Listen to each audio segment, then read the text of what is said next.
Happy 10th birthday, anak. Sana ay napasaya ka namin sa kaarawan mo.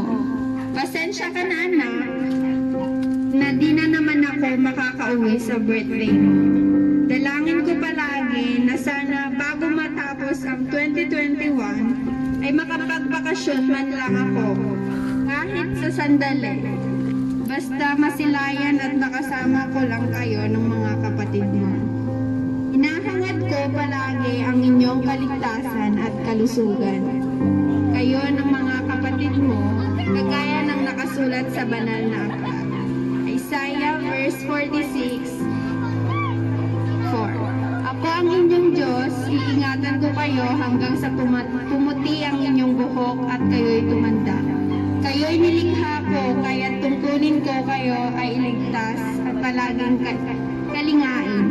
Wish ko lang palagi sa birthday mo, anak, na lumaki kang may takot sa Diyos, magalang, mabait at mapagmahal sa mga kapatid mo at magulang mo. Mahal na mahal ka namin, anak ko. Mag-aral kang mabuti. Sikapin mong mag-aral ng mabuti at alam kong kayang-kaya mo yan. Alam ko mahirap na walang ina na kumakalinga sa inyo palagi na magkakapatid. Ganon din ang pagtitiis ko dito para lang matustusan ang pangangailangan nyo balang araw.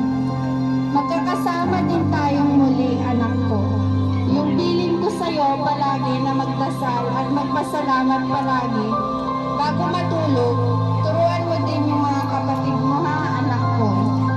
Kagaya ng nakasulat sa banal na aklat, James 1 verse 12. Mapalad ang taong nananatiling tapat sa kabila ng pagsubok, sapagkat matapos siyang subukin, tatanggap siya ng gantimpala ng buhay na ipinangako ng Panginoon sa mga umiibig sa Kanya.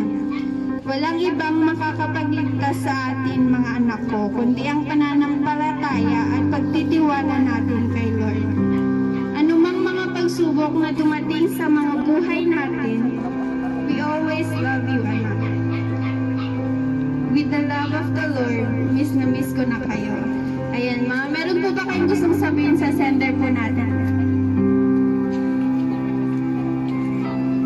May gusto kong sabihin sa mama.